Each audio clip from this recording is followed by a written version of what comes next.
Assalamualaikum warahmatullahi wabarakatuh. Baik, di video kali ini kita akan melanjutkan pembahasan kita mengenai belajar tajwid dengan praktek. Sekarang kita akan mempraktekkan atau mengurai tajwid di surah Al-Kautsar. Mari kita sama-sama membaca ta'awudz terlebih dahulu. A'udzu billahi minasy syaithanir rajim. Bismillahirrahmanirrahim. Sekarang coba kita baca dari pertama. Bismillahirrahmanirrahim. Inna a'tainakal kautsar fasholli lirabbika wanhar. Inna syani'aka huwal abtar. Di ayat pertama kita bertemu dengan nun yang ditasdidkan, maka kita hukumi sebagai gunnah musyaddadah. Kemudian setelah itu ada alif, kemudian bertemu hamzah. Inna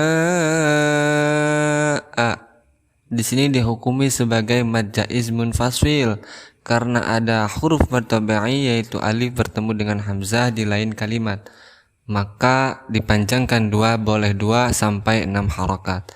Kemudian inna a'tayna, kemudian nun di sini diharokati dengan fathah tegak, maka kita hukumi sebagai mad asli atau martabai karena tadinya berasal daripada alif kemudian diganti dengan harokat fathah tegak.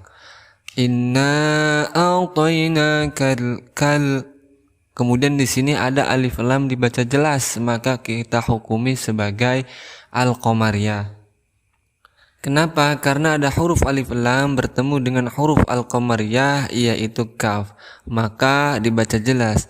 Inna a'tainakal, jangan dipantulkan tetapi kita tahan, kal kautsar. Kemudian kau di sini ada waw huruf lain atau huruf lin, kautsar, maka tidak boleh dipanjangkan karena tidak diwaqafkan, maka bukan mad lain, tetapi kalau diwaqafkan baru disebut mad lain. Kemudian setelah itu kautsar, di sini ada ra yang diwaqafkan atau di akhir kalimat, maka dia menjadi sukun karena diwaqafkan. Kemudian harokat sebelumnya berharokat fathah, maka kita hukumi sebagai tafhim, artinya tebal. Kemudian kita lanjut ke ayat selanjutnya. Fasholli li rabb, kemudian di sini juga bertemu dengan fa termasuk huruf hamz, maka ada angin yang keluar, fa. Jangan sampai menyebut pa, tapi fasol fa. Kemudian selanjutnya fasholli li rabb, di sini ada huruf ra berharakat fathah, maka kita hukumi sebagai tafkhim, artinya tebal. Rabbika wanhar, wan di sini dihukumi nun sukun, ada huruf nun sukun bertemu dengan salah satu huruf izhar halki, maka kita hukumi sebagai izhar halki, maka dibaca jelas wanhar. Kemudian bacanya tidak boleh didengungkan seperti wanhar, tetapi langsung wanhar seperti itu. Kemudian har di sini juga dihukumi sebagai tafkhim karena ada ra sebelumnya berharakat fathah, wanhar. Kemudian kita lanjut ke ayat terakhir. Di ayat terakhir ini kita bertemu lagi dengan nun yang bertasdid, maka kita hukumi sebagai gunnah musyaddadah, maka dibacanya didengungkan. In 2 harokat boleh sampai 3 sampai 4. Inna sya, kemudian sya di sini bertemu dengan huruf shin berharokat fathah bertemu dengan alif, maka kita hukumi sebagai mad asli ataupun mad tabi'i. Syani'aka huwal abtar, huwal, kemudian ada alif lam dibaca jelas, maka kita hukumi sebagai al-qamariyah Kenapa? Karena ada huruf alif lam bertemu dengan salah satu huruf al-qamariyah yaitu hamzah. Setelah itu abtar.